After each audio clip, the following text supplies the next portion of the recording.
जय श्री राधे कृष्णा। हमारे कान्हा जी के परिवार में आप सबका बहुत बहुत स्वागत है। एकादशी व्रत कथा, षटतिला एकादशी। यह एकादशी माघ कृष्ण एकादशी कही जाती है। एकादशी व्रत कथा।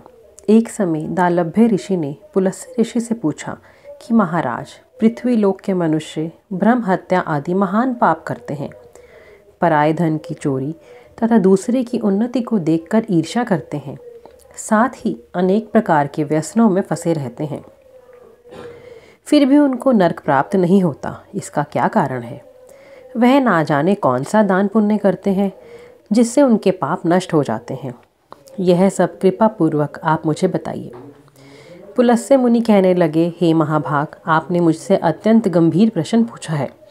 इससे संसार के जीवों का अत्यंत भला होगा।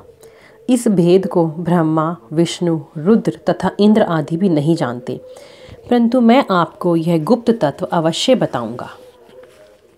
माघ मास के लगते ही मनुष्य को स्नान आदि करके शुद्ध रहना चाहिए। इंद्रियों को वश में करके तथा काम, क्रोध, लोभ, मोह, अहंकार, ईर्ष्या और द्वेष का त्याग करके भगवान का स्मरण करना चाहिए।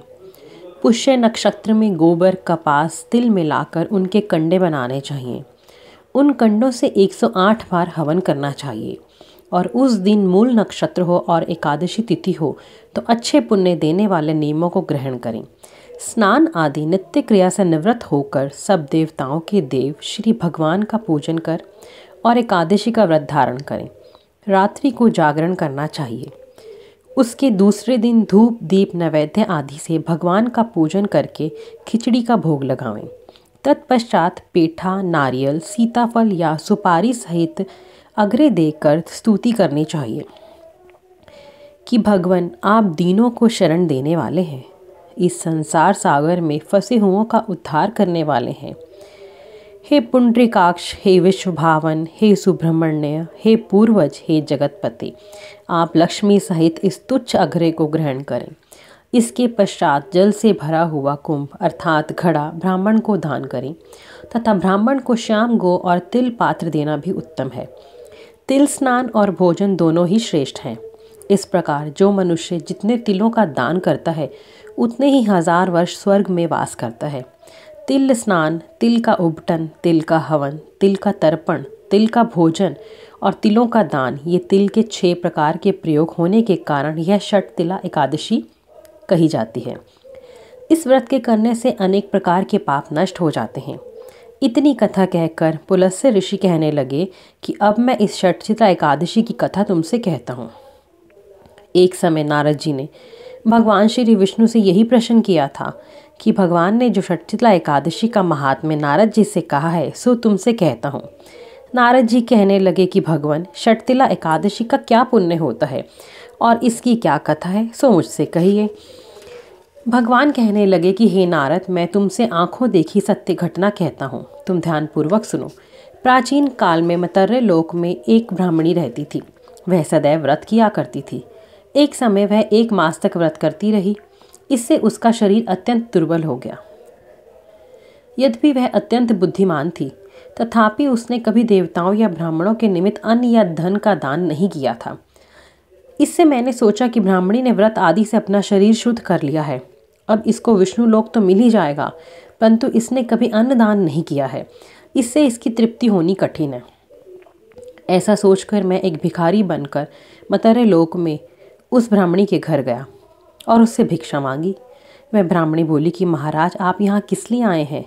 मैंने कहा कि मुझे भिक्षा चाहिए। इस पर उसने एक मिट्टी का ढेला मेरे भिक्षा पात्र में डाल दिया। मैं उसे लेकर स्वर्ग में लौट आया। कुछ समय पश्चात वह ब्राह्मणी भी शरीर त्याग कर स्वर्ग में आ गई।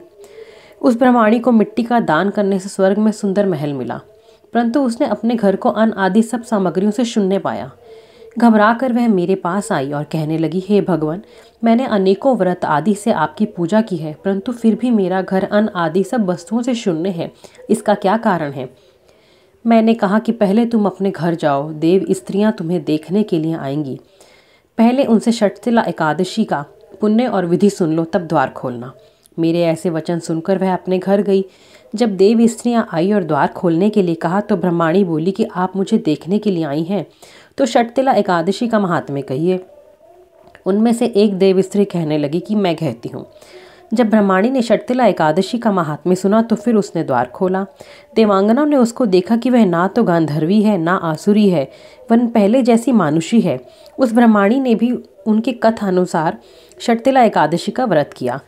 इसके प्रभाव से वह सुंदर और रूपवती हो गई तथा उसका घर अन्न आदि समस्त सामग्रियों से युक्त हो गया। अतः मनुष्यों को मूर्खता त्याग कर षटतिला एकादशी का व्रत और लोभ ना करके तिल आदि का दान अवश्य करना चाहिए। इससे दुर्भाग्य, दरिद्रता तथा अनेक कष्ट दूर होकर उनको मोक्ष की प्राप्ति होती है। अर्थ श्री षटतिला एकादशी व्रत कथा संपूर्ण। बोलो विष्णु भगवान की जय, बोलो एकादशी महात्म की जय, बोलो मेरे बांके बिहारी लाल की जय। जय जय श्री राधे, जय जय श्री राधे, जय जय श्री राधे श्याम।